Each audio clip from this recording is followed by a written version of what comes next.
अब आवाज आ रही है? जी जी जी, अभी आवाज आ रही है। हाँ,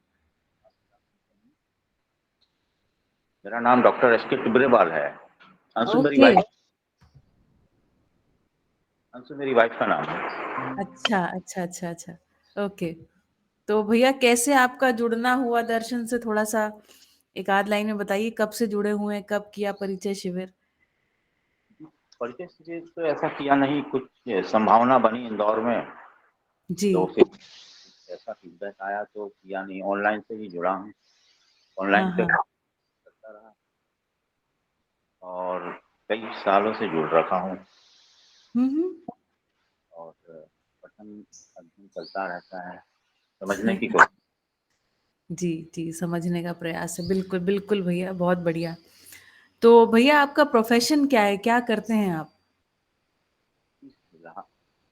एजुकेशन तो बहुत वाइड स्ट्रीम में है।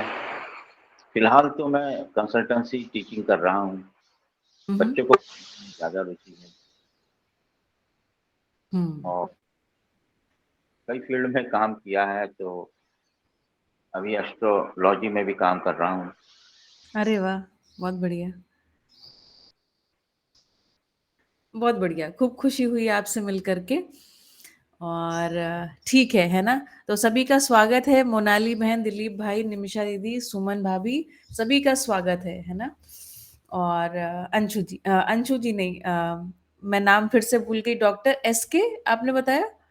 एस के टिब्रेवाल। एस के टिब्रेवाल, यस, है ना? तो आप सभी का खूब खूब स्वागत है। और साथ में स्वागत है नए हमारे आगंतुक हैं, संगीता चुरारिया। आप सभी का खूब खूब स्वागत है। और हम शुरू करते हैं, साथ में सुरेश पटेल जी का भी स्वागत है ना? सब थोड़ा सा 2-3 मिनट आगे पीछे ज्वाइन होते रहते हैं। बढ़िया, धन्यवाद सभी का। तो हम लोगों ने कल समझा था, है ना, कि तट रेखाएं कितनी महत्वपूर्ण हैं, है ना? तट रेखाएं किस तरह से 7,500 किलोमीटर की भारतीय तट रेखा, और उस तट रेखा का क्या महत्व है ना, अस्तित्व में एक एक इकाई, है ना, एक प्रत्येक इकाई सा अस्तित्व में समाधान को प्रमाणित किए हुए दिखाई पड़ती है। तो आज भी उसी के क्रम में हम आगे समझने वाले हैं अद्भुत द्वीपों को, है ना, जो आइलैंड्स हैं, है ना, वो कितने महत्वपूर्ण है, आइलैंड का क्या प्रयोजन है ना, इस अस्तित्व की जो व्यवस्था है, विकास क्रम, विकास में जो भी अवस्थाएं व्यवस्था के स्वरूप में प्रकट हुई हैं, उन्हें समझने का हम प्रयास कर रहे हैं। पहले आधे घंटे हम उन्हें समझते हैं और उसके बाद फिर हम जीवन विद्या परिचय पुस्तक का अध्ययन करते हैं और अध्ययन के क्रम में संवाद करते हैं। इस ग्रुप का, इस अध्ययन का मुख्य उद्देश्य ये है कि जन संवाद को आमंत्रित करना, है ना, व्यवस्था को ठीक ठीक समझना और व्यवस्था को समझने के क्रम में समाधान स्वरूप संवाद को स्थापित करना। हमारे साथ एक सबसे बड़ी समस्या ये भी है कि हम 4.5 क्रियाओं, है ना, या 4 विषय 5 संवेदनाओं की ही चर्चा में अपने सारे दिन को निकाल देते हैं। हमारे लिए ये बहुत महत्वपूर्ण है कि हम 4.5 क्रिया से अधिक, है ना, कि उसकी जो संभावना है उसके रूप में अध्ययन को रखा हुआ है। और उसमें पहले हिस्से का नाम है पठन, है ना, पठन श्रवण जो है, इस धरती पर, इस धरातल पर हमें पहुंचना है। तो इसी क्रम में ये अध्ययन सत्र चल रहा है। बढ़िया, नए लोगों का भी स्वागत जो आए, पंकज भाई और एक आध लोग जो नए जुड़े हैं अभी अभी, उनका भी खूब स्वागत है। आगे हम इस आइलैंड की कहानी को सुनते हैं, खूब ध्यान से नोट कीजिएगा कि कौन कौन सी महत्वपूर्ण बातें बताई गई हैं। मैं फिर से इस सेशन के खत्म होने के बाद, जो कि करीब 20 मिनट का सेशन है, उसके बाद मैं आपसे प्रश्न पूछूंगी। 22 मिनट का आज का वीडियो है, ठीक है? आइए देखते हैं सभी।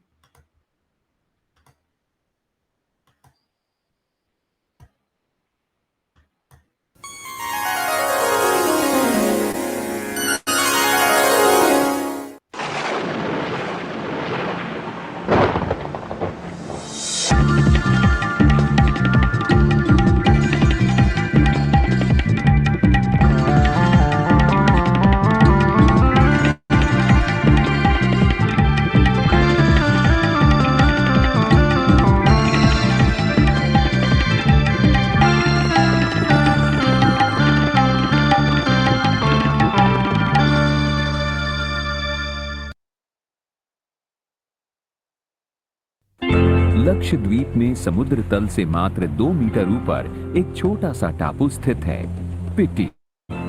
पिटी का क्षेत्रफल मात्र 500 वर्ग मीटर है। यहाँ इंसान तो नहीं रहते, लेकिन ये टापू समुद्री पक्षियों की एक प्रजाति टर्न्स का घर है। ये पक्षी लक्षद्वीप के मछली पकड़ने से जुड़े स्थानीय लोगों के लिए काफी अहमियत रखते हैं। लक्षद्वीप में मुख्य रूप से टूना मछली पकड़ी जाती है। टूना मछली और टर्न बर्ड्स दोनों ही समुद्र की सतह पर मिलने वाली छोटी मछलियों को खाते हैं। इसलिए मछुआरों को अगर किसी क्षेत्र में टर्न्स नजर आते हैं तो वो समझ जाते हैं कि उन्हें टूना मछलियों का झुंड कहां मिलेगा। ये संबंध एक उदाहरण है कि कैसे किसी द्वीप या आइलैंड पर पारिस्थितिकी तंत्र यानी इकोसिस्टम काम करता है। आइलैंड जमीन का वो हिस्सा होता है जो चारों ओर से पानी से घिरा हो। आइलैंड्स सिर्फ समुद्रों और महासागरों में ही नहीं बनते, बल्कि इनका निर्माण नदियों में भी होता है। आइलैंड्स कहीं भी मौजूद हों, लेकिन मेनलैंड यानी मुख्य भूमि से इनके बीच कुछ दूरी अवश्य होती है। आइलैंड इकोसिस्टम में जीवन मेनलैंड से मिलता जुलता भले ही दिखे, लेकिन यह बिल्कुल खास होता है। मेनलैंड में जीव स्थानांतरण यानी माइग्रेट करके आइलैंड पर पहुंच सकते हैं। यहां हजारों साल गुजारने के दौरान उनमें कई परिवर्तन आते हैं। वो अपने आप को स्थानीय परिस्थितियों के अनुसार ढालते रहते हैं, और ऐसा तब तक चलता रहता है जब तक वो पूरी तरह से बदल नहीं जाते और अपनी मेनलैंड में पाई जाने वाली स्पीशीज से भिन्न नहीं हो जाते। इन्हीं कुछ कारणों से आइलैंड्स को विभिन्न जीवों की उत्पत्ति यानी एवोल्यूशन का अध्ययन करने वाली प्रयोगशाला भी माना जाता है। आइलैंड्स के निर्माण की प्रक्रिया एक गतिशील यानी डायनामिक प्रक्रिया है, और यह आज भी लगातार जारी है। आइलैंड्स मुख्य रूप से 2 प्रकार के होते हैं। पहला महाद्वीपीय द्वीप यानी कॉन्टिनेंटल आइलैंड, और दूसरा महासागरीय द्वीप यानी ओशियनिक आइलैंड। जब 2 लैंड मासेस किसी गहरे कॉन्टिनेंटल शेल्फ के जरिए जुड़े होते हैं और इस गर्त यानी डिप्रेशन में समुद्र का पानी भर जाता है, तो ये 2 लैंड मासेस आइलैंड्स बन जाते हैं। कॉन्टिनेंटल आइलैंड्स ऐसे ही बनते हैं। ग्रीनलैंड कॉन्टिनेंटल आइलैंड का एक उदाहरण है। अटलांटिक महासागर का पानी ग्रीनलैंड को नॉर्थ अमेरिका से अलग करता है। ओशियानिक आइलैंड एक दूसरे प्रकार का आइलैंड है। समुद्र तल में ज्वालामुखीय गतिविधियों की वजह से गर्म मैग्मा ऊपर उठता है। जब मैग्मा ठंडा होता है तो यह समुद्र के भीतर ही एक पर्वत का रूप ले लेता है। जब यह पर्वत समुद्री सतह से ऊपर निकल आता है, तब ये चारों ओर पानी से घिरा हुआ एक आइलैंड बन जाता है। कुछ ओशियानिक आइलैंड्स उन सीमाओं पर स्थित होते हैं जहां अर्थ प्लेट्स साथ हो जाती हैं, जबकि कुछ वहां उभर आते हैं जहां ये प्लेट्स एक दूसरे से अलग हो जाती हैं। आइसलैंड वोल्केनिक ओशियानिक आइलैंड का एक उदाहरण है। अगर हम आइलैंड की परिभाषा पर ध्यान दें तो हम पाएंगे कि एक तरह से दुनिया के सारे महाद्वीप यानी कॉन्टिनेंट्स आइलैंड ही हैं, क्योंकि सारे कॉन्टिनेंट्स चारों ओर से समुद्र के पानी से घिरे हुए हैं। ऑस्ट्रेलिया को एक कॉन्टिनेंट माना गया है, लेकिन असल में ये दुनिया का सबसे बड़ा आइलैंड है। इसे आइलैंड कॉन्टिनेंट भी कहते हैं।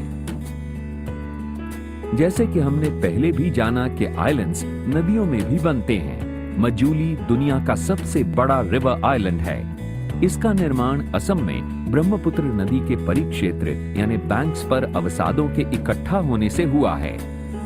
भारतीय क्षेत्र में अनेकों ऐसे आइलैंड्स हैं जो प्राकृतिक रूप से काफी संपन्न हैं। हमारे देश के 2 मुख्य ऑफशोर आइलैंड्स हैं। लक्षद्वीप आइलैंड, ये आइलैंड केरला के तट से करीब 200 से 300 किलोमीटर दूर अरब सागर में स्थित है। इस ग्रुप में 20 विभिन्न आइलैंड्स मौजूद हैं, जबकि अंडमान और निकोबार ग्रुप ऑफ आइलैंड्स में 572 छोटे आइलैंड्स मौजूद हैं। ये आइलैंड्स कोलकाता से 1255 किलोमीटर दूर बंगाल की खाड़ी में स्थित हैं। इस टेरिटरी में 2 आइलैंड ग्रुप्स शामिल हैं। पहले 204 द्वीपों वाले अंडमान आइलैंड्स और दूसरे 22 द्वीपों वाले निकोबार आइलैंड्स। निकोबार आइलैंड्स में स्थित इंदिरा पॉइंट भारत का दक्षिणतम जमीनी हिस्सा है। अंडमान निकोबार आइलैंड्स और लक्षद्वीप आइलैंड्स के अलावा हमारे देश में कई छोटे छोटे आइलैंड्स भी मौजूद हैं, जैसे दमन और दीव, मुंबई का वर्सोवा आइलैंड, गोवा का दीवार और सेंटो एस्टिवम, तमिलनाडु का मशहूर कुरुसदाई और उड़ीसा का व्हीलर आइलैंड।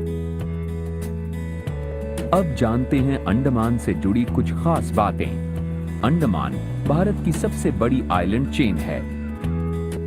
ये ग्रुप अराकान पर्वत श्रृंखला का विस्तार है, जो पानी के भीतर अंडमान और बर्मा के बीच फैला हुआ है। किसी समय में अंडमान के आइलैंड्स बर्मा के मेनलैंड से जुड़े हुए थे, लेकिन आज उथले यानी शैलो कॉन्टिनेंटल वाटर्स की वजह से ये इससे अलग हो गए हैं। अंडमान और बर्मा में साफ तौर पर जैव भौगोलिक समानताएं यानी बायोजियोग्राफिकल सिमिलैरिटीज देखी जा सकती हैं, जबकि Nicobar group of islands Indo Australian plates और यूरेशियन प्लेट के टकराने से बने एक बड़े अर्क पर स्थित हैं। इसीलिए निकोबार के इकोसिस्टम और इंडोनेशियन तथा साउथ ईस्ट एशियाई क्षेत्रों में गहरी समानताएं हैं।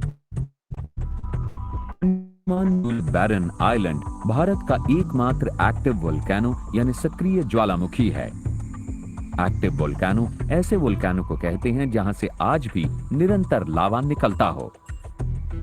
अंडमान आइलैंड्स में मड वोल्केनोज भी मौजूद हैं। ये वोल्केनोज लावे की जगह कीचड़ उगलते हैं। इस कीचड़ में मीथेन, CO2 और नाइट्रोजन जैसी गैसें मौजूद होती हैं। ये गैसें काफी फ्लेमेबल यानी ज्वलनशील होती हैं। अंडमान का बार्टन आइलैंड मड वोल्केनो के लिए जाना जाता है। लक्षद्वीप आइलैंड्स अरब सागर में ज्वालामुखीय भूमि पर स्थित कोरल अटोल फॉर्मेशंस हैं। हवा और जल की क्रियाओं से ज्वालामुखीय द्वीप क्षरित होने लगे थे।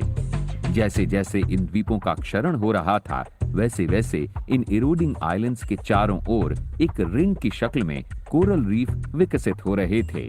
जब ये वोल्केनिक आइलैंड्स पूरी तरह से पानी में डूब गए, तो विकसित हो रहे कोरल्स की इस रिंग के बीच एक लगून निर्मित हो गया। धीरे धीरे सेडिमेंटेशन की प्रक्रिया शुरू हो गई और इसके बाद सैंडबैग्स का निर्माण हुआ। ये सैंडबैग्स समुद्री पक्षियों के नेस्टिंग ग्राउंड्स बने। पक्षियों के मल यानी ड्रॉपिंग से मिट्टी की उर्वरा शक्ति बेहतर हुई। इससे इन जगहों में वनस्पतियों का विकास हुआ। वनस्पतियों के निकल आने से धीरे धीरे इंसानों ने इन जगहों पर अपना डेरा जमा लिया। लक्षद्वीप का पिटी आइलैंड इस तरह के आइलैंड के उदय या एवोल्यूशन को समझने के लिए एक अच्छा उदाहरण है।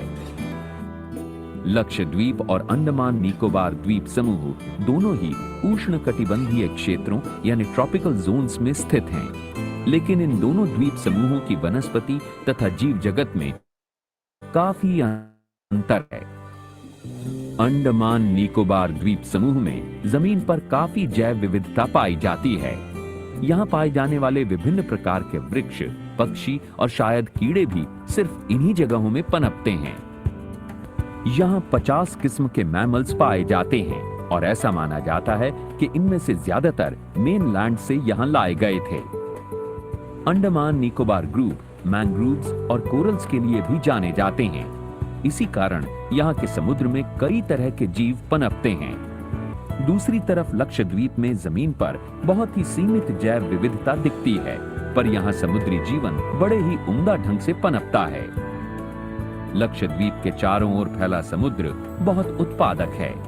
यहाँ के कोरल्स और लगून कई विलुप्त हो रहे समुद्री जीवों को आश्रय देते हैं। लक्षद्वीप में ज्यादा मैंग्रोव्स तो नहीं पाए जाते, लेकिन यहाँ 2 तरह की समुद्री घासें यानी सी ग्रासेस बखूबी पनपती हैं। ये सी ग्रासेस बीचेस के समीप उगती हैं और तटों को कटाव से बचाती हैं। साथ ही साथ ये तटों पर अवसादों को भी इकट्ठा करने में मदद करती हैं, जिससे मिट्टी को स्थायित्व यानी स्टेबिलिटी मिलती है। अंडमान निकोबार तथा लक्षद्वीप दोनों ही द्वीप समूहों में नारियल मुख्य नकदी फसल है। नारियल के रेशे निकालना और उससे विभिन्न उत्पाद यानी प्रोडक्ट्स को बनाना यहाँ का प्रमुख व्यवसाय है। लक्षद्वीप में रीढ़धारी पशुओं यानी वर्टेब्रेट्स में मवेशी और पोल्ट्री बर्ड्स सामान्य हैं। घरों में पाली जाने वाली बिल्ली कार्निवोरा फैमिली की एकमात्र प्रतिनिधि है। यहाँ कई तरह के क्रस्टेशियंस भी पाए जाते हैं और इनमें से एक है हर्मिट क्रैब। इस क्रैब के शरीर पर एक कठोर आवरण होता है।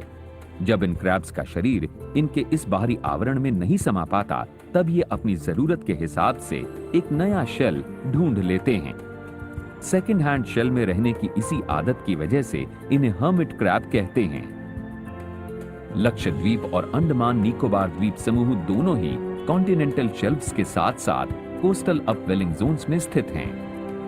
कोस्टल अपवेलिंग के दौरान हवा समुद्री सतह पर मौजूद गर्म पानी को हटा देती है। गहरे समुद्र का ठंडा पानी इस गर्म पानी की जगह ले लेता है। ठंडा पानी अपने साथ साथ समुद्री तल में मौजूद पोषक पदार्थों को भी समुद्र की सतह तक ले आता है। फाइटोप्लैंक्टन्स CO2 और सूर्य की रोशनी की मदद से इन पदार्थों का फोटोसिंथेसिस करते हैं। इन फाइटोप्लैंक्टन्स को जूप्लैंक्टन्स खाते हैं। फिर जूप्लैंक्टन्स मछलियों और पक्षियों का आहार बनते हैं। ये आहार चक्र यूं ही आगे बढ़ता है जब मैमल्स और इंसान इन जीवों का भोजन करते हैं। आइलैंड्स के चारों ओर फैले समुद्री पानी में ऐसे कितने ही जीव पनपते हैं। इसी वजह से विशेषकर माइग्रेटरी सीजन्स में कई तरह के पक्षी इन आइलैंड्स पर प्रवास करते हैं। आइलैंड्स के आसपास समुद्री पानी के इतने उत्पादक होने की वजह से ही अंडमान निकोबार और लक्षद्वीप द्वीप समूहों के लोगों का मुख्य व्यवसाय मछली पकड़ना है। पिटी के पास मछुआरे समुद्र के ऊपर टर्न्स की गतिविधियों पर खासी निगाह रखते हैं। टर्न्स मछुआरों के लिए एक गाइड की तरह काम करते हैं। जब भी मछुआरे किसी क्षेत्र में समुद्र के ऊपर भारी संख्या में टर्न्स को देखते हैं, तो उन्हें अंदाजा हो जाता है कि टूना मछलियां उन्हें कहां मिलेंगी। टूना की तरह ही टर्न्स भी समुद्री सतह पर मिलने वाली छोटी मछलियों को खाते हैं। लक्षद्वीप में फिशिंग इंडस्ट्री यानी मत्स्य उद्योग का मुख्य संसाधन टूना मछली ही है। टूना मछली को फिलेट्स के आकार में काटा जाता है और फिर इसे बॉईल करते हैं। इसके बाद इसे हफ्ते भर धूप में सुखाया जाता है। इस सूखे हुए प्रोडक्ट को मैस कहते हैं। ये स्थानीय लोगों का मुख्य आहार तो है ही, साथ ही साथ इस प्रोडक्ट को एक्सपोर्ट भी किया जाता है और इससे ही लोगों की जीविका चलती है। कोरल रीफ अंडमान निकोबार तथा लक्षद्वीप आइलैंड्स के आसपास समुद्री पानी के अत्यधिक उत्पादक होने की एक और प्रमुख वजह है। ट्रॉपिकल कंट्रीज जैसे भारत में 50% से भी ज्यादा फिश कैच कोरल रीफ क्षेत्रों की ही देन है। कोरल वास्तव में एक जीव है जिसे पॉलिप कहते हैं। पॉलिप का शरीर लंबा होता है। शरीर के ऊपरी भाग में इसका मुंह होता है जो शरीर के भीतर पेट से जुड़ा होता है। पॉलिप का मुंह अनेकों टेंटिकल्स से घिरा होता है। ये टेंटिकल्स पॉलिप्स के लिए सेंसस की तरह काम करते हैं और साथ ही इनके लिए भोज्य पदार्थ यानी फूड मटेरियल्स भी पकड़ते हैं। हर पॉलिप अपने शरीर के इर्द गिर्द कैल्शियम कार्बोनेट या लाइमस्टोन स्रावित करता है। ये लाइमस्टोन पॉलिप्स के लिए सुरक्षा कवच की तरह काम करता है। पॉलिप्स जैसे जैसे विकसित होते हैं वो विभक्त यानी डिवाइड भी होने लगते हैं और इस तरह कोरल कॉलोनीज बनती हैं। धीरे धीरे कोरल कॉलोनीज एक दूसरे के ऊपर बसती जाती हैं और इस तरह कोरल रीफ का निर्माण है। ये काफी धीमी है और कोरल रीफ के बनने में हजारों साल लग जाते हैं। सामान्यतः कोरल्स जलमग्न यानी सबमर्ज्ड आइलैंड्स या कॉन्टिनेंटल शेल्फ्स के मुहाने पर स्थित होते हैं। अपवेलिंग बॉटम करंट्स की वजह से इन जगहों तक सूक्ष्म जैविक पदार्थ भी पहुंच जाते हैं जो कोरल्स का भी भोजन बनते हैं। कोरल फॉर्मेशंस भूमि निर्माण में भी मदद करते हैं। इस तरह ये विभिन्न जीवों के लिए आवास भी बन जाते हैं और आइलैंड की सुंदरता में चार चांद लगाते हैं। आइलैंड्स में इंसानी आदतों में सबसे बुरी बात यह है कि यहाँ बाहर से वो जानवर लाए जाते हैं जो प्राकृतिक रूप से आइलैंड से नहीं जुड़े हैं। ये जीव या तो पालतू बनाए जाते हैं या फिर इनका इस्तेमाल कृषि के लिए होता है। शाकाहारी जीव जैसे भेड़ बकरी का प्रमुख भोजन होते हैं घास पत्ते। इन जीवों की ज्यादा तादाद होने की वजह से ओवरग्रेजिंग का खतरा बना रहता है, जिसके कारण इन द्वीपों की सीमित प्राकृतिक वनस्पति नष्ट हो सकती है। लेंटेना जैसे फ्लावरिंग प्लांट्स यहाँ की सुंदरता बढ़ाने के लिए लाए हैं। लेंटेना एक प्रकार का वीड है जो बहुत जल्द विकसित होता है, लेकिन इसके तेजी से फैलने से स्थानीय वनस्पति के लिए पोषक तत्वों की कमी हो जाती है और वो नष्ट हो जाते हैं। भारत और विश्व के दूसरे आइलैंड्स जैविक रूप से काफी संपन्न और अनोखे हैं, लेकिन आज उनके पारिस्थितिकी तंत्र का संतुलन बिगड़ता जा रहा है। डिफॉरेस्टेशन आइलैंड्स के लिए एक बहुत बड़ी समस्या है।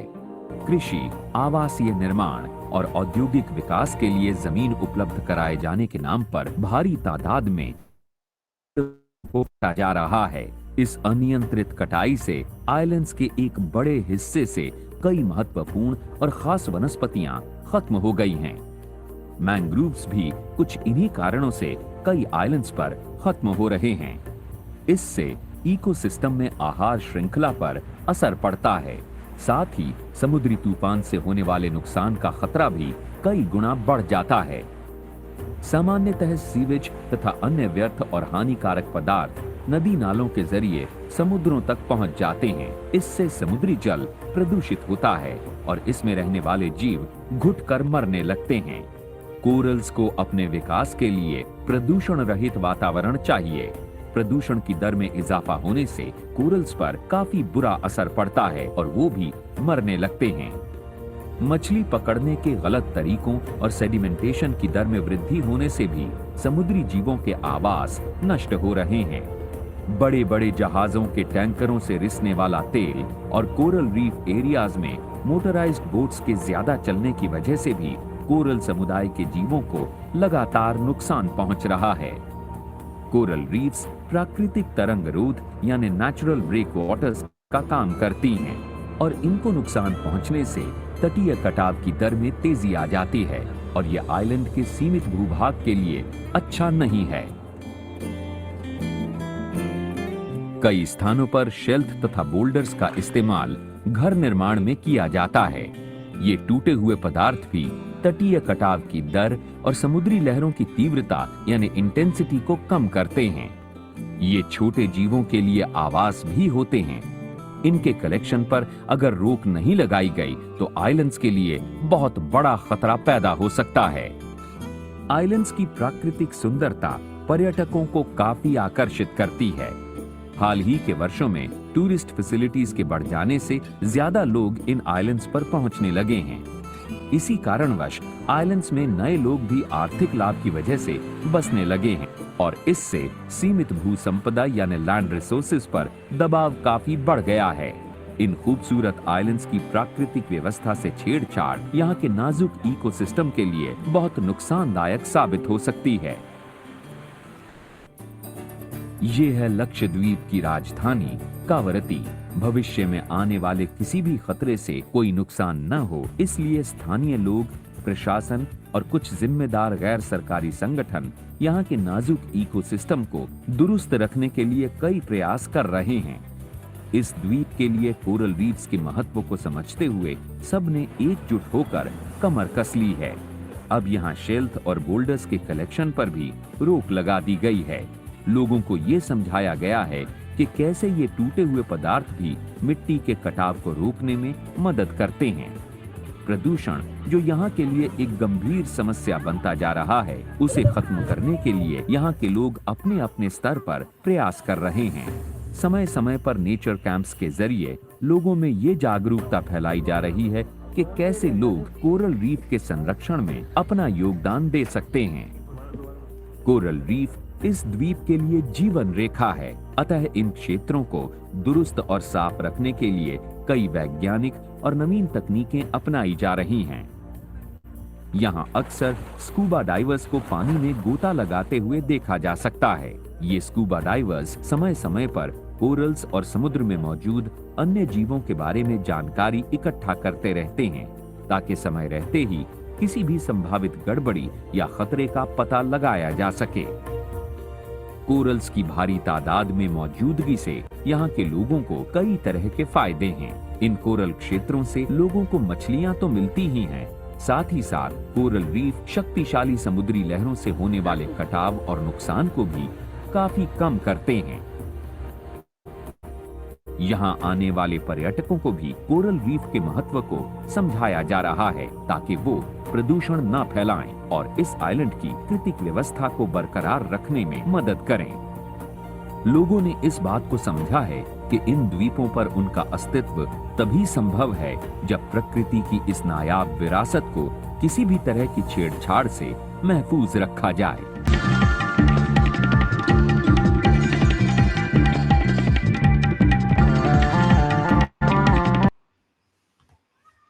बहुत बढ़िया। एक बार फिर से सभी को हरिहर सुबह की नमस्ते।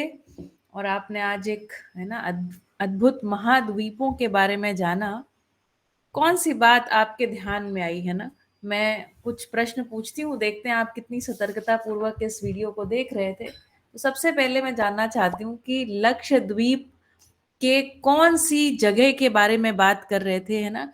एक टापू है लक्षद्वीप पर स्थित, उसका कुछ नाम बताया गया था जिसके बारे में बात शुरू हुई थी, और एक लंबे समय तक उसी टापू के बारे में बातचीत चलती रही। लक्षद्वीप का कौन सा टापू है वो? ये कवारती क्या उसका? Kavaratti is the capital of Lakshadweep. Kavaratti जो है वो लक्षद्वीप की कैपिटल है। और कोई बताएं, शुरुआत हुई थी उस टापू के बारे में बात से शुरू किया था। पिटी आइलैंड। पिटी आइलैंड, यस, है ना, पिटी, बिल्कुल, बहुत बढ़िया। अच्छा, और बताइए, दो प्रकार के आइलैंड्स की बात कही गई। एक ऐसे आइलैंड्स होते हैं, एक कुछ प्रकार के ऐसे आइलैंड होते हैं कि जो नीचे जो ज्वालामुखी है या जो गर्म पदार्थ है मैग्मा, उसको ऊपर लेकर के आते हैं, इस विधि से बन जाते हैं। इस वाले आइलैंड का नाम क्या है ना? और ये समुद्र के बीचों बीच बनते हैं। ये आपकी इसके लिए है ना, इट्स अ हिंट। समुद्र के बीचों बीच बन जाते हैं, उस आइलैंड को क्या बोलते हैं? दो प्रकार के आइलैंड्स की बात बताई, आइलैंड के दो प्रकार बताए गए। समुद्र के बीचों बीच जो लावा या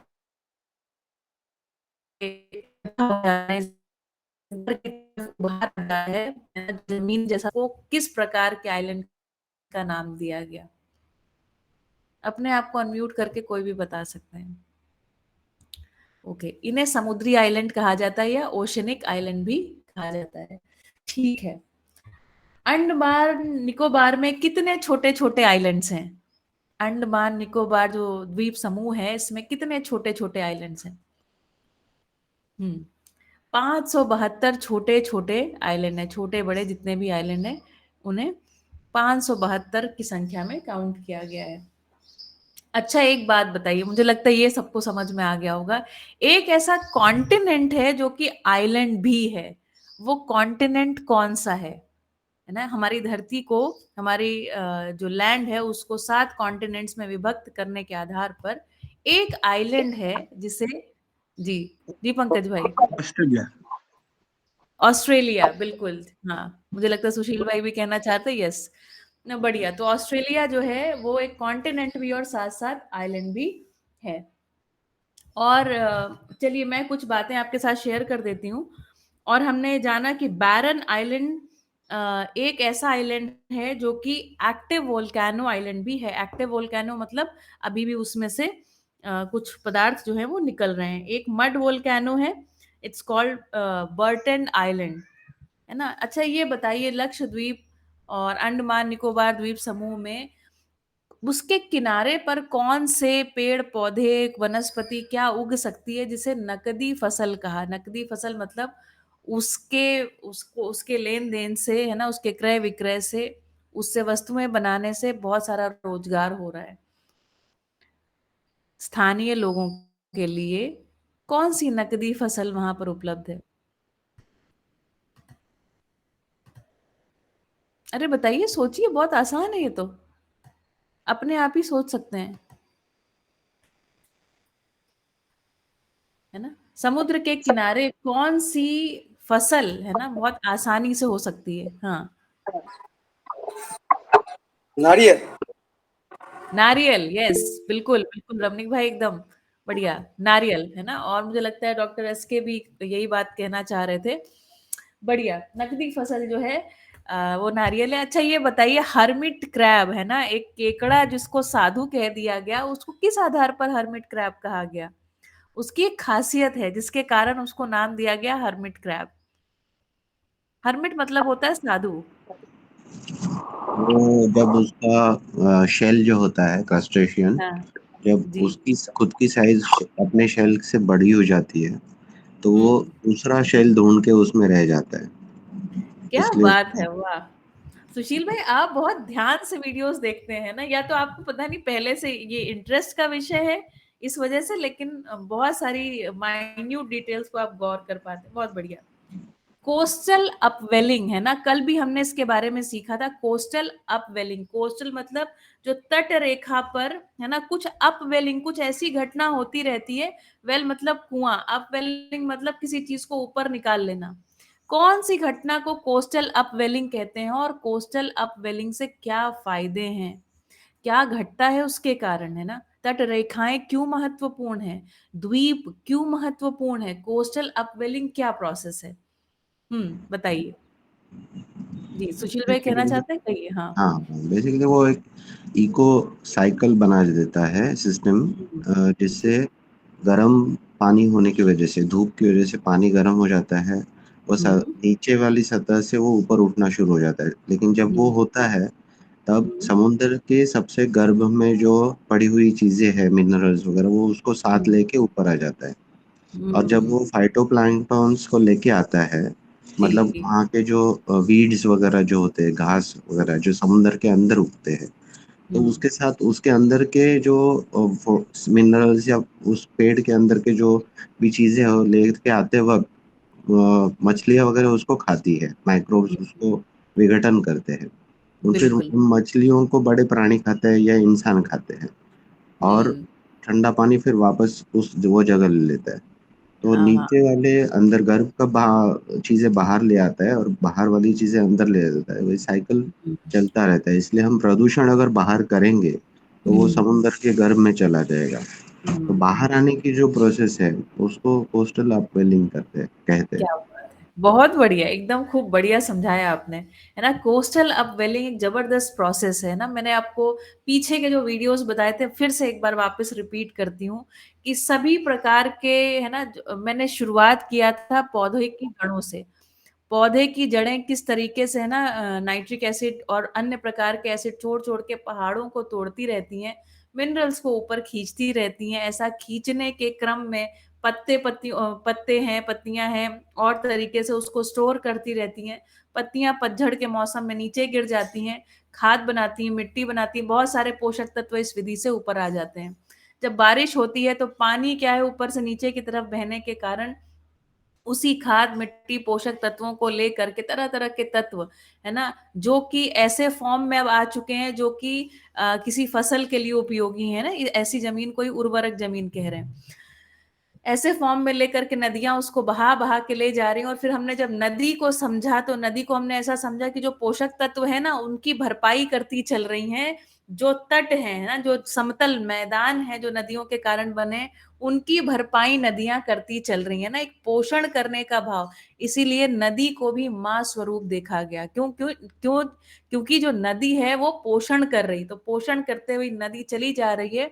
और साथ में ऐसे जो तत्व हैं, जो भी भारी तत्व हैं, जो मानवोपयोगी नहीं है, उन्हें लेकर के नदी किस तरफ चल रही है, जो भी कचरा है, जो भी ठीक नहीं है मानव के लिए, उन्हें लेकर के, भारी तत्वों को लेकर के कहाँ गिर जाती है? अंत में समुद्र में गिर जाती है ना। तो ऐसे तत्व जो मानव के लिए उपयोगी नहीं है, उन्हें उसने कहाँ डाल दिया? गर्भ में डाल दिया। तो एक ऐसा बड़ा साइकिल चल रहा है ना, ऐसी चीजें जो मानव के उपयोग में नहीं है, उसे धरती अपने गर्भ में समा लेती है ना। इसी विधि से अगर हम देखें तो पेट्रोलियम वगैरह एक लंबे 4.5 अरब वर्ष का जो श्रम है, उस विधि से अपने गर्भ में उसने उन चीजों को रखा है जो मानव के लिए उपयोगी नहीं है। हम अपनी मूर्तावश उन्हीं चीजों को ऊपर ले लेके आ रहे हैं, है ना। जैसे जो रेडियो एक्टिव एलिमेंट्स हैं, जो पेट्रोलियम है, जो अन्य पदार्थ हैं जो आवश्यक नहीं है, वो ऊपर भी नहीं है। और देखिए कई बारी ऐसा भी है जो मानव के लिए उपयोग जिनका होगा, है ना, उन्हें धरती ऊपर भी ले जा रही है। उसमें एक तरीका तो वोल्केनो इरप्शन के विधि से आ रहा है ऊपर, है ना, दूसरा अन्य विधियों से आ रहा है, और तीसरा जो है वो किस विधि से आ रहा है, ये कोस्टल अपवेलिंग विधि से। कोस्टल अपवेलिंग विधि में क्या हो रहा है, जो पोषक तत्व है ना, अभी जो गिर तो गया उसमें कई बारी बहुत सारी अच्छी चीजें भी गिर जाती हैं, तो जो गिर गई उसमें फिर से वापस छांट छांट के सही चीजों को उस माध्यम से पोषक तत्वों को तट पर पहुंचा दे रहा है, और इस प्रकार एक आहार चक्र, एक आहार श्रृंखला का निर्माण हो रहा है। ये आहार श्रृंखला कहां से कहां तक, तो फाइटोप्लैंक्टन से लेकर के ये मनुष्य तक, है ना, यहाँ तक एक बहुत बड़ा काम हो रहा है ना। और हमने फिर देखा एक प्रकार की चिड़िया, एक प्रकार के पक्षी हैं, उनका एक नाम है जो मनुष्य के लिए गाइडिंग बर्ड की तरह होते हैं, जो टूना नाम की मछलियों को पकड़ने के काम आते हैं। क्या नाम था उन पक्षियों का, बताइए। Song bird. टूना, हाँ, turn birds, yes, turn birds, बहुत बढ़िया, ठीक। अच्छा अच्छा, एक बात बताइए, एक इस वीडियो में खास एक बात पर ध्यानाकर्षण कराया गया कि मनुष्य के द्वारा आइलैंड पर जब मनुष्य बस रहा है तो एक बात है जो गलत बात हो रही है, एक गंदी बात है मनुष्य की। मनुष्य क्या कर रहा है वहां पर जो ठीक नहीं है? हम्म, अपने बताएं जी, बताइए डॉक्टर एसके जी, यस बताइए। क्योंकि बाहर से वो एनिमल को ला रहा है जो उसके हैबिटेट के लिए सहायक नहीं है, जैसे गाय बकरी। हम्म, बिल्कुल, है ना। तो इस कारण से क्या कर रहा है, वो बहुत सारी ऐसी वनस्पतियों को काट रहा है जो उस आइलैंड के लिए बहुत आवश्यक है। आइलैंड के लिए क्या आवश्यक है, हमारे लिए आवश्यक है ना। इस धरती पर हमसे पीछे की जो भी अवस्थाएं हैं वो मूल रूप से हमारे लिए आवश्यक है, हमारे लिए व्यवस्था को खड़ी कर रही हैं, और हम अपनी ही व्यवस्था को गड़बड़ कर दे रहे हैं। तो आइलैंड पर बसने के चक्कर में मनुष्य अपने लिए जो उपयोगी जिन जानवरों को पहचानता है उनको ले लेके आ रहा है, उनके भोजन की व्यवस्था के स्वरूप में वहां कुछ खेती जैसा कुछ करने लग जा रहा है, वहां के जंगल वनस्पतियों को काटने लग जा रहा है। इस तरीके की हरकतें मनुष्य कर रहा है जो कि गलत है ना। पर्यटन के नाम पर भी, है ना, पर्यटन मतलब प्रयोजनहीन दूरगमन, है ना। मैं हमेशा ये बोलती हूँ, पर्यटन का अर्थ क्या, तो प्रयोजन विहीन दूरगमन का नाम पर्यटन है। तो ऐसा प्रयोजन विहीन दूरगमन के आधार पर हमने फिर देखा कावारत्ती जो वहाँ की राजधानी है, वहां पर कैसे लोगों को वापस अभी एजुकेट कर रहे हैं, लेकिन फिर वो पर्यटन के नाम पर, है ना, ढेर सारा ऐसी चीजें वहां पहुंच जाती हैं जो उसके इकोसिस्टम के लिए उपयोगी नहीं है।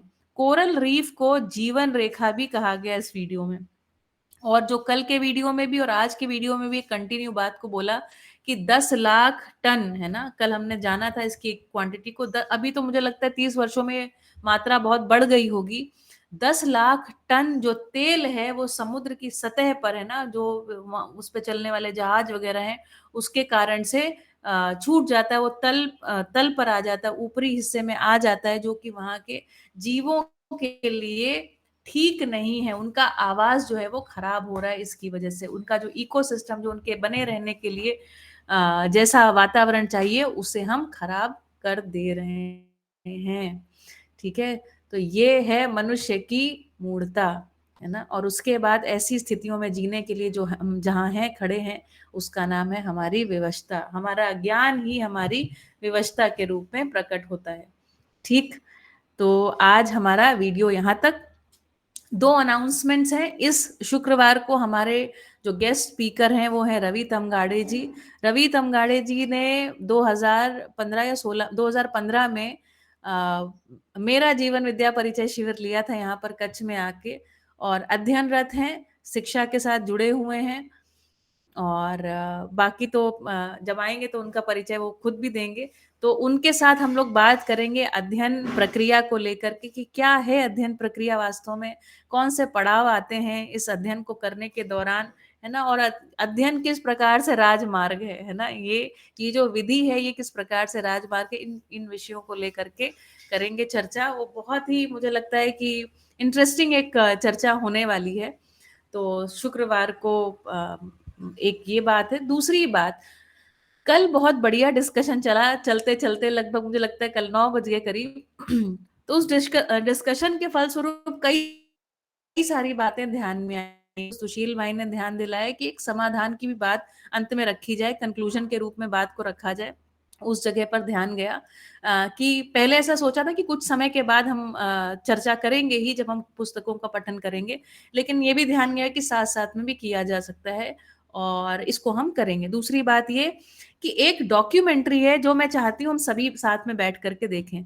तो संडे को ऐसा सोचा है 9 से 11 2 घंटे का समय। कल दिलीप भाई ने एक बहुत अच्छा प्रश्न पूछा कि भाई नॉन वेजिटेरियन फूड कितना सही है कितना गलत है, उसके बारे में एक चर्चा को आमंत्रण दिया जाएगा। एक डॉक्यूमेंट्री है eating our way to extinction. Extinction मतलब कि विलुप्त हो जाएगा, सब कुछ खत्म हो जाएगा, इतना हम खा रहे हैं, ऐसा हम खा रहे हैं, है ना। तो हमारे भोजन को समझने के क्रम में ये एक डॉक्यूमेंट्री, बहुत बढ़िया डॉक्यूमेंट्री है।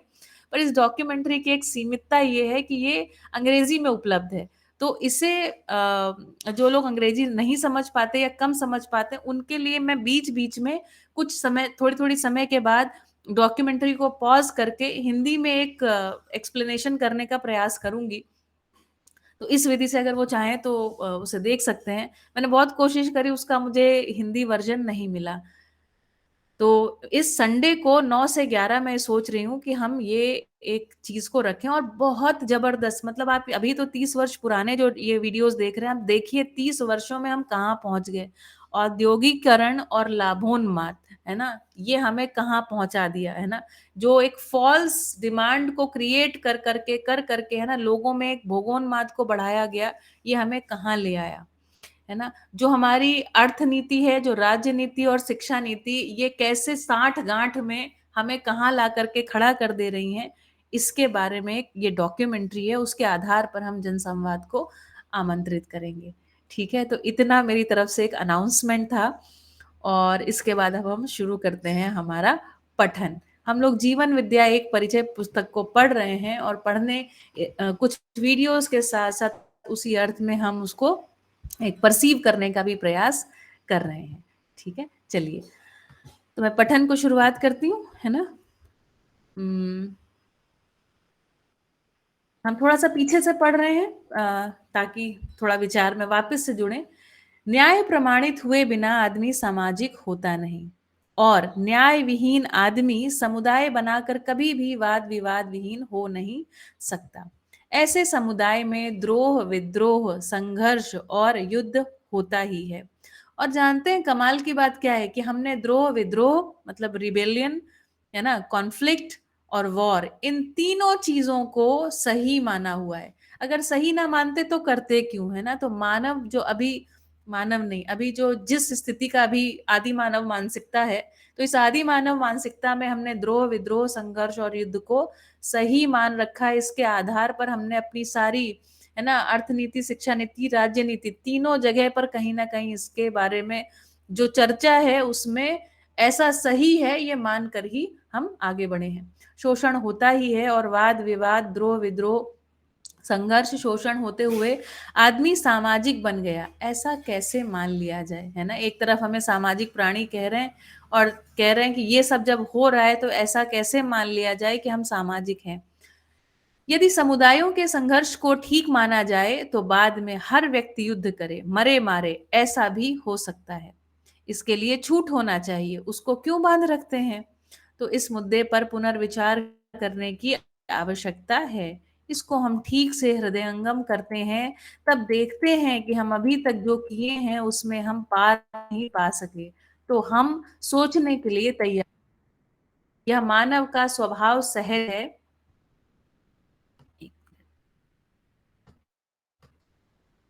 यह मानव का स्वभाव सहज है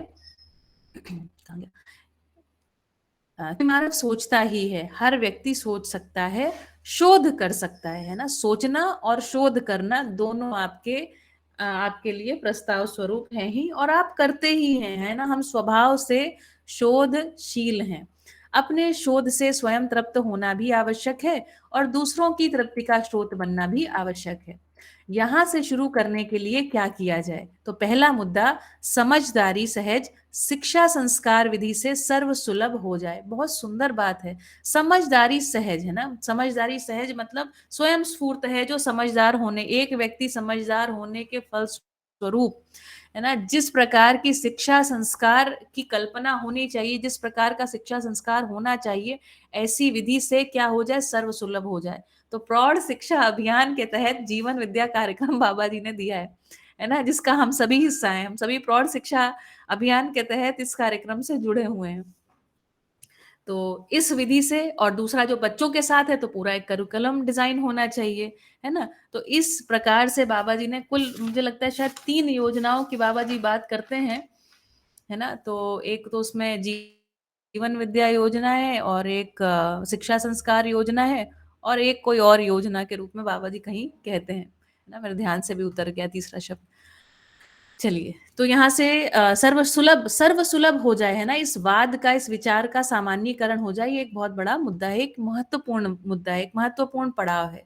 समझदारी के साथ जीने की कला को अपनाया जाए। फिर हम अपनी लाइफ स्टाइल को कैसा करें, है ना, इस पर हम इस संडे को विचार करेंगे कि हम कैसी लाइफ स्टाइल को अपनाएं, क्या क्या हम चीजें, कौन कौन से कदम उठाए जा सकते हैं व्यक्तिगत तौर पर, और एक ऐसे लोगों के ग्रुप के तौर पर जो किसी समझदारी के साथ जीने की इच्छा रखते हैं। तो क्या किया जा सकता है, इस पर हम चर्चा को आमंत्रित करने वाले हैं।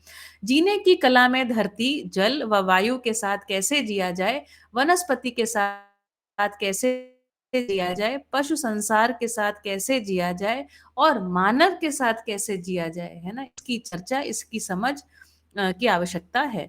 इनमें से किसी एक को भी छोड़ा नहीं जा सकता, है ना। सब कुछ एक दूसरे से जुड़ा हुआ है, एक को भी छोड़ा, एक के साथ कुछ करने गए तो गड़बड़ हो जानी स्वाभाविक है। सबके साथ जीना ही है। हर व्यक्ति अनुभव कर सकता है, मूल्यांकन कर सकता है, यह दावा हर मानव करता ही है। हर मानव में दावा करने की यह प्रवृत्ति सहज है, थोपा हुआ किसी को स्वीकार नहीं है। हर व्यक्ति में यह मूल रूप में है, उत्साह है, स्वयं स्फूर्त है। ये बहुत सुंदर बात है कि थोपा हुआ किसी को स्वीकार नहीं है। किसी भी विधि से थोपा जाए, मतलब किसी ना समझ या कम समझ व्यक्ति के द्वारा, जैसे परिवार में ही थोपा जाए, है ना, कि आपको ऐसा करना ही, भले वो बात सही है, लेकिन मानव उसको स्वीकार करता नहीं। मानव के अंदर समझने की और मूल्यांकन करने की, ना, ऐसा हर व्यक्ति, भले वो नहीं कर सकता अभी, लेकिन वो मानता यही है कि वो कर सकता है ना। इस विधि से उसके अंदर एक प्रवृत्ति रहती है ना, कि मैं समझदार हो सकता हूँ, और समझने के लिए तत्परता को वो बच्चा दिखाता ही है। है ना। इसी तरह से राज्य या नियम के विधि से कोई चीज थोपी जाए, ये भी मनुष्य को स्वीकार होती नहीं है ना। उसको रिबेल करना चाहता है, कहीं ना कहीं उसमें कुछ चोरी करना चाहता है, उसमें कहीं ना कहीं उससे हटना चाहता है। लेकिन जब समझ आ गई तो गलत काम उससे होगा नहीं, है ना। तो हर व्यक्ति में यह मूल रूप में है, उत्साह है, स्वयं स्फूर्त है। तो जो अगर हम देखें ना, तो प्राकृतिक नियमों में जीना, है ना, बौद्धिक नियमों में जीना, सामाजिक नियमों में जीना, ये कैसी विधि से होगा? उत्साह और स्वयं स्फूर्त विधि से होगा। जब हम, है ना, समझदारी से लैस हैं, जब हमारे पास समझदारी आ गई है, तो ये अपने आप होने वाली घटना है। हर मानव की ये आवश्यकता है। इतना सहज स्रोत रहते हुए भी हम कैसे अपेक्षा कर लिए कि हम दूसरों को तारूंगा। यह एक आश्चर्यजनक घटना है, और इसमें हम सभी आस्था भी करते रहे हैं। अब यह सोचना है कि आश्वासन के ऊपर आस्था करना है या प्रमाणों के आधार पर विश्वास करना है। तो ये कह रहे हैं, दो चॉइस आपके पास है ना। तो हम सभी ने यहाँ पर प्रमाणों के आधार पर विश्वास करना है, ऐसी चॉइस, है ना, ऐसा चयन हमने कर ही लिया है। मुझे आरंभिक काल से जैसे ही प्रवृत्ति हुई कि प्रमाणों के आधार पर विश्वास करने के लिए हमारा विचार हुआ, हमारा स्वाभाविक रूप में उत्साह बढ़ा। प्रमाणों को खोजने के आधार में ही ये सब पुनर्विचार करने की प्रवृत्ति बनी। उसके परिणाम स्वरूप जो कुछ हुआ, उसे मानव सम्मुख रखने के लिए हम प्रवृत्त हैं, मतलब स्वयं तत्पर हैं ना, स्वयं स्फूर्त विधि से तत्पर हैं। जैसे 700 करोड़ आदमी के सम्मुख रास्ता बंद हो चुका है, उसी भांति मेरे साथ भी रहा होगा। इसको आप अंदाज कर सकते हैं। सभी मानवों जैसी ही स्थिति में मैं भी था। संसार में प्रचलित शिक्षा संस्कार, कर्मकांड संस्कार इसी जंगल से मैं भी गुजरा हूँ। गुजरने के बावजूद हमारी स्वीकृति ना तो मैकाले शिक्षा के साथ रही, ना परंपरागत आदर्शवादी संस्कार के साथ रही। हमारी आस्था इसमें स्थिर नहीं हो पाई, है ना। बाबा जी की स्थिर नहीं हो पाई और हमारी डिगती ही रही, है ना। कम से कम ये एक जगह पर हम भी हैं। यह हमारा संपूर्ण उद्देश्यों की ओर दौड़ने का आधार और कारण बना। हमारी आस्था ना शिक्षा परंपरा में, ना संस्कार परंपरा में बनी, इसलिए हम शायद रिक्त हो गए, खालीपन को महसूस किए, और यही हमारा अपने ढंग से दौड़ने का आधार बना। 2 घटनाएं तो घट चुकी। इसमें एक घटना जीवन को समझना महत्वपूर्ण रही, है ना। बाबा जी ने जो जीवन को एक परमाणु के रूप में परमाणु को उस पर देख लिया, है ना, ये एक बहुत महत्वपूर्ण घटना है। अन्यथा आत्मा क्या है इस ये परमाणु के रूप में तो कभी स्पष्ट हुआ नहीं। जीवन में ही समझदारी समाई है एवं समझदारी पूर्ण विधि हमारे हाथ लगी। मान्यताओं आस्थाओं के आधार पर हम 4.5 क्रियाओं में जीते हैं। आस्था मतलब बिना जाने मान लेना। तो आस्था की एक परिभाषा दे दी कि बिना जाने हमने क्या किया, मान लिया, है ना। जानना क्या है, शिक्षा का कार्यक्रम है। शिक्षा संस्कार क्या है, जानने का जो पूरा कार्यक्रम है वही है शिक्षा संस्कार। जिसको जानने के बाद मानते हैं उसका नाम होता है विश्वास। इसीलिए बाबा जी कहते हैं शिक्षा संस्कार के आउट में पहला में विश्वास। तो जानने के बाद मानना है ना, शिक्षा संस्कार समझे उसको कह रहे हैं विश्वास। तो पहली बात कहते हैं स्वयं में विश्वास, है ना। श्रेष्ठता का सम्मान और व्यक्तित्व में संतुलन, व्यवहार में सामाजिक और व्यवसाय में स्वावलंबी। ये बहुत सुंदर जुड़ाव इसको मैं देख पाती हूँ। विश्वास के साथ जीने में 10 क्रियाएं प्रमाणित होती हैं। विश्वास के साथ जीना, शिक्षा संस्कार से पहुंचना, तो कहाँ तक पहुंचना है, तो 10 क्रियाओं का एक्टिवेशन। विश्वास के साथ जीने में 10 क्रियाएं क्या हो रही हैं, उनका प्रूफ मिल रहा है ना, उनका प्रमाणीकरण हो रहा है। मैं 10 क्रियाओं को प्रमाणित करता ही हूँ, आप भी कर सकते हैं, है ना। आप भी कर सकते हैं। अनुकरण अनुसरण विधि हमारे सामने है ही। सह अस्तित्व को प्रमाणित करना ही है। इस क्रम में ये अणु परमाणु एक दूसरे को पहचानते हुए व्यवस्था के रूप में होते हैं। ग्रह, गोल, वनस्पति पदार्थ, ये सभी सह अस्तित्व को प्रमाणित करते हुए व्यवस्था में हैं। सह अस्तित्व प्रमाणित करने के क्रम में ही और शुद्ध रूप यही है कि सभी इकाइयां अपने में ऊर्जा संपन्न हैं। ऊर्जा संपन्न रहने की यह अस्तित्व अनुपम अभिव्यक्ति है। इस अस्तित्व का अध्ययन हम इन वीडियोस के माध्यम से कर रहे हैं, और देखिए प्रत्येक इकाई ऊर्जा संपन्नता के क्रम में कैसे विकास में आगे बढ़ रही है ना। और आगे बढ़ते हर एक स्थिति में, है ना, वो वस्तु जो है वो सह अस्तित्व में है ना। वो समाधान स्वरूप ही उसका प्रकटन है, समाधान स्वरूप ही उसका अस्तित्व बना रहना है। सभी परमाणु अंश, सभी परमाणु, सभी अणु अपने में व्यवस्था की ओर उन्मुख हैं। उन्मुख है मतलब उसकी तरफ है ना, उसकी एक दिशा निश्चित है। यही बात है जो मानव को प्रेरित करने के लिए मुख्य मुद्दा है ना। मानव को प्रेरित करना है, इस बात को समझते हैं तो मानवीयता अपने आप हमारे अंदर जागती है। इस मुद्दे पर मेरा अनुमान ऐसा है कि हर ज्ञानी विज्ञानी अज्ञानी को सह अस्तित्व मानसिकता की आवश्यकता है। इसी मानसिकता के साथ हम मानव बन सकते हैं। मानव से कम में हमारा कोई ऐश्वर्य उदय होने वाला नहीं है। तो हमारा ऐश्वर्य क्या है, जो 4.5 क्रिया के बाद का जो कार्यक्रम है ना, जो 5.5 बाकी क्रियाएं हैं, वही मानव का ऐश्वर्य है। वो उदय होने वाला नहीं है। इस मानसिकता के बिना ये उदय होने वाला नहीं है। हमारे सम्मुख स्थित जंगल, पहाड़, खनिज, जीव सहअस्तित्व के आधार पर ही अपने वैभवों को प्रकाशित किए हैं, है ना। उनमें जो अधिकतम संभावना है उसको उन्होंने प्रकाशित कर दिया है। सहअस्तित्व विधि से ये समृद्ध है। सहअस्तित्व विधि तो उपयोगिता पूरकता विधि ही क्या है, सहअस्तित्व विधि है। सहअस्तित्व नहीं होता तो किसी को संरक्षण मिलना ही नहीं था। इसका मूल तत्व यही है कि सत्ता में एक एक वस्तु संरक्षित है, नियंत्रित है और ऊर्जा संपन्न है। जो अणु व प्राण कोशाओं के रूप में कार्यरत है, उनकी सीमा उतनी ही है। इसमें, है ना, उनकी अधिकतम संभावना इतनी ही है। इसमें भी सहअस्तित्व वैभवित है। एक कोशा, है ना, देखिए सहअस्तित्व वैभवित है अर्थात अपनी अधिकतम संभावना को वो वर्तमान बनाए हुए हैं, है ना। इस अर्थ में सहअस्तित्व क्या है, उनका प्रकाशित है, वैभवित है। एक कोशा के साथ दूसरे कोशा का सहअस्तित्व होने के कारण बहुकोशा विधि से निश्चित रचना कर पाए हैं। ये रचना करने की विधि कोशा में स्थित प्राण सूत्र में प्राण सूत्र अर्थात डीएनए में निहित रहता है। इसका नाम है रचना विधि। इसमें निरंतर शोध होता रहता है, अर्थात आगे की तरफ गति बनी रहती है। इसी गवाही के स्वरूप अनेक प्रकार की रचनाएं हमारे सम्मुख हैं।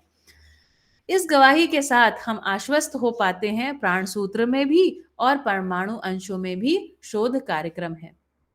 मानव के शोध कार्य का जो स्रोत है कल्पनाशीलता और कर्म स्वतंत्रता है ना। उसके बाद विचार शक्ति, इच्छा शक्ति, संकल्प, अनुभव, प्रमाण शक्ति, ये सब शक्तियां अपने आप में अनुसंधान करने के लिए, शोध करने के लिए तत्पर रहते हैं। इन तत्परता के साथ ही इन 10 क्रियाओं के साथ जीने वाली क्रिया, जीने वाला वैभव प्रमाणित हो पाता है। इन 10 क्रियाओं में मुख्य मुद्दा है अनुभव होना और अनुभव मूलक विधि से जी पाना, है ना। तो 2 मुद्दे हैं, एक तो अनुभव हो जाए और दूसरी बात है अनुभव मूलक विधि से जी पाना, है ना। इसके लिए व्यवस्थाओं को खड़ा करना। तो अनुभव जो है वो हमारी परंपरा में आ गया है ना। श्री नागराज जी को अनुभव हो गया। अब हमारे लिए परंपरा स्वरूप क्या कार्यक्रम बनता है, तो अनुभव मूलक विधि से जी पाना, है ना। ये हमारे लिए कार्यक्रम है। बात को समझ पाना, है ना, इस विचार की पूर्णता के आधार पर अवधारणा का हो जाना, ऐसा जीने में आ पाना, ऐसा प्रयास, ऐसा अभ्यास, है ना, ये हमारे लिए कार्यक्रम है। अनुभव मूलक पद्धति से जीने के लिए स्वाभाविक रूप से स्रोत बना हुआ है।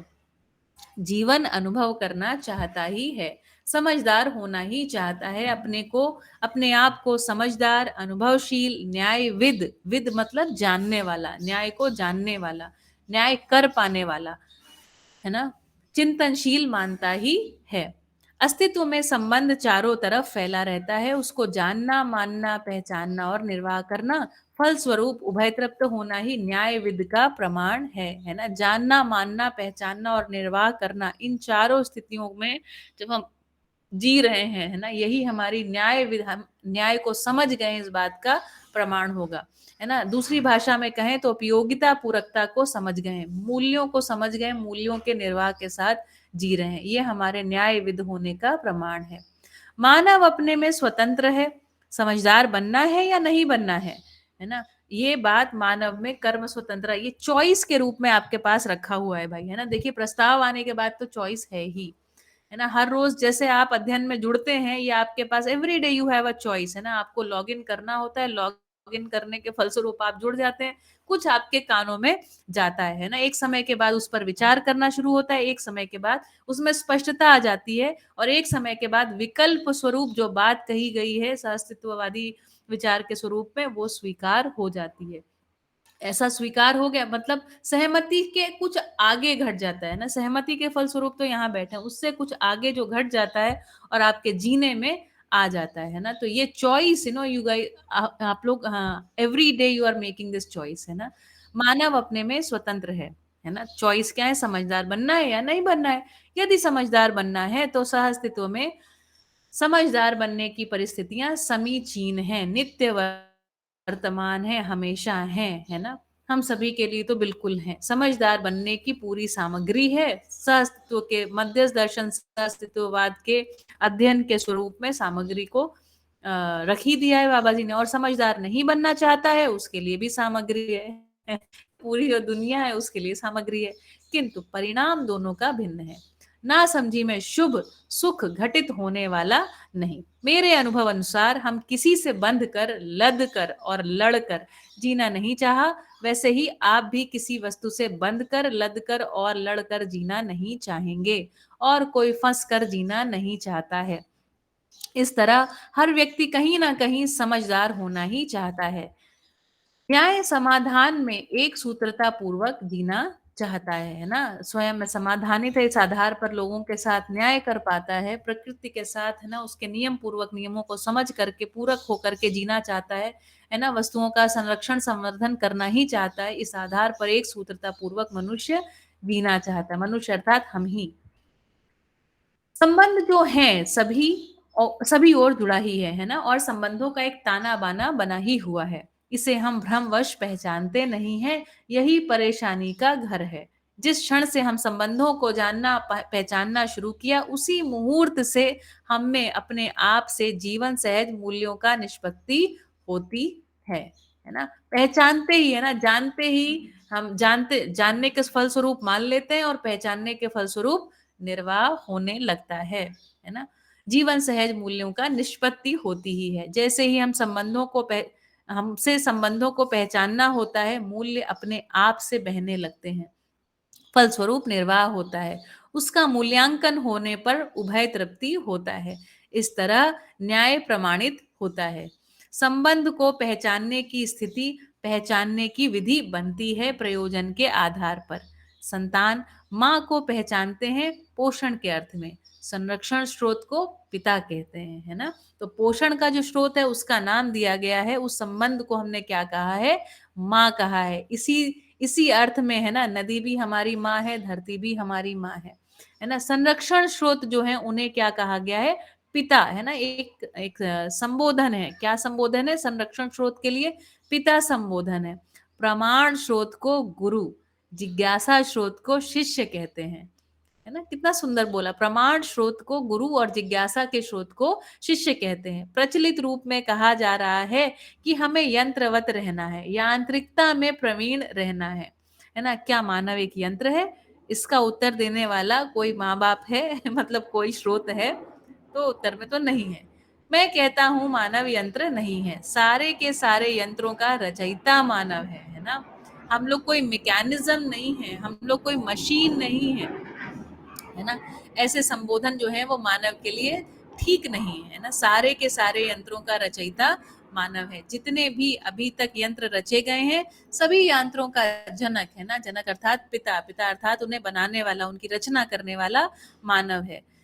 इसलिए यंत्र मानव को पा नहीं सकते, है ना। हम प्रयास कर रहे हैं कि यंत्र, प्रयास क्या कर रहे हैं, ऐसा कुछ बनाने का सिस्टम दिखाई पड़ता है, ऐसा लगता है कि यंत्र के ऊपर, मानव के ऊपर यंत्र को हमने बिठा रखा है। ऐसा होगा नहीं, है ना। मानव से कम ही यंत्र बनता है, इसलिए मानव का अध्ययन यंत्र नहीं कर सकता। दूसरा, सभी यंत्र जड़ प्रकृति से बना है। अभी तक जितने भी यंत्र बनाए गए हैं पदार्थावस्था की वस्तु से ही बना है, प्राणावस्था की वस्तु से एक भी यंत्र बना नहीं पाए हैं, है ना। जो कम विकसित है वो अधिक विकसित का अध्ययन, अधिक विकसित का मूल्यांकन कर नहीं सकता।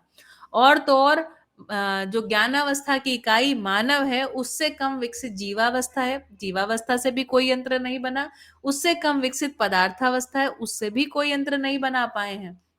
जो सबसे कम विकसित व्यवस्था के रूप में अवस्था है उसका नाम है पदार्थावस्था, और सारे यंत्र जो है पदार्थावस्था से हमने बनाए हैं। और ऐसी कल्पना कर रहे हैं कि इससे हम मानव का अध्ययन मूल्यांकन कुछ कर पाएंगे, ऐसा होने वाला नहीं है। ये उल्टी गंगा बहेगी नहीं, है ना। तो ये याद रखने की बात है, मानव तो बहुत दूर की बात है, अभी तो, है ना, दो उसमें और अवस्थाएं बाकी, इसलिए कह रहे हैं मानव तो बहुत दूर की बात है। अभी एक भी यंत्र प्राण कोशाओं से नहीं बना पाए हैं और डींग हाँकते हैं कि मानव एक यंत्र है। मानव परंपरा के लिए कहाँ तक उचित होगा, अभ्युदय के अर्थ को कैसा पूरा करेगा। अभी तक कितने गहरे यह बात बैठी है कि मानव एक यंत्र है, भोग के लिए वस्तु है ना। ऑब्जेक्टिफिकेशन हमने कर दिया है, भले साइंस की विधि से भी मनुष्य का हमने ऑब्जेक्टिफिकेशन किया हुआ है। अब तक ऐसा ही सोचा गया है, जबकि ऐसा नहीं है। जब कोई अपने बच्चे के साथ जीता है, मैं यंत्र धर्मी नहीं हूं ऐसा लगता है। ठीक है, बढ़िया। तो आज के पठन के फलस्वरूप इतना ही। बढ़िया। तो आज आपको कौन सी बात बढ़िया लगी, कौन सी बात पर आपका ध्यान गया, उसके लिए आप शेयरिंग कर सकते हैं अपने आप को अनम्यूट करके। जो भी लोग चाहें कुछ भी शेयरिंग करना, कोई बात उन्हें नई जानने को मिली हो, सीखने को मिली हो, कहिए जी।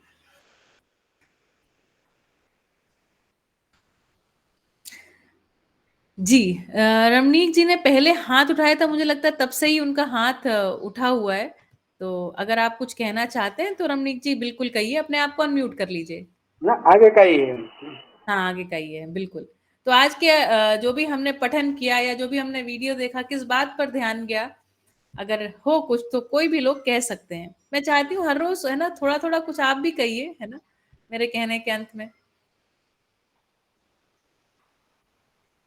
कहने से हम दोबारा सुनते हैं और दोबारा सुनने के फलस्वरूप वो बात हमारे में बैठ जाती है। बैठ जाती है, इसके फलस्वरूप जुड़ना जो है वो सहज हो जाता है ना?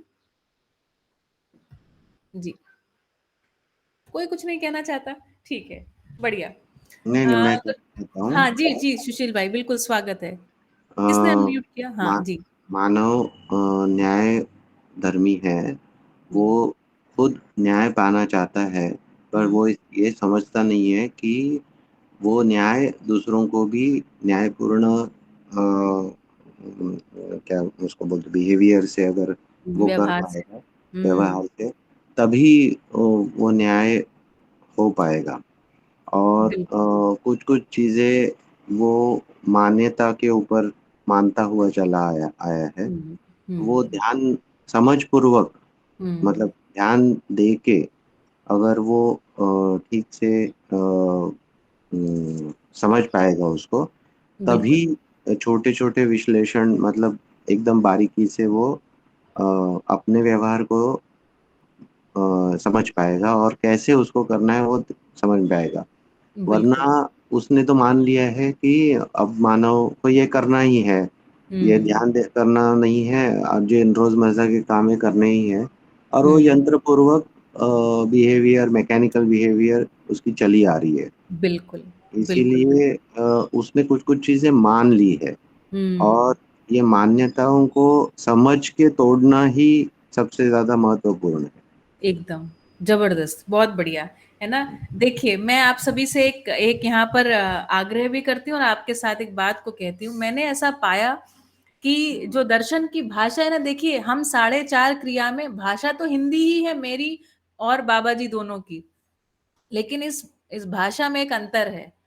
मैं जो हूँ ना वो किसी शायद अधिकतम है ना तो जिज्ञासा को प्रकट करने के लिए मेरी भाषा सक्षम है। लेकिन जो बाबा जी की भाषा है ना वो सत्य को भास आभास है ना और प्रतीति बोध अनुभव करा दे, ऐसी ऐसी उनकी भाषा है। ये भाषा हिंदी होते हुए भी कई बारी कठिन लगती है। क्यों? क्योंकि 4.5 क्रिया का मानव 10 क्रिया वाले मानव की जब भाषा बोलने जाता है ना तो बहुत अटपटी सी लगती है ना, कुछ ठीक नहीं बनती नहीं है। तो भाषा को बोलने का भी एक छोटा सा अभ्यास मुझे लगता है होना चाहिए। मतलब ये ध्यान प्रयास होना चाहिए, मन में ये होना चाहिए कि मुझे भी ये भाषा भाषा को बिना बदले बोलना है। ये बहुत महत्वपूर्ण बात है ना?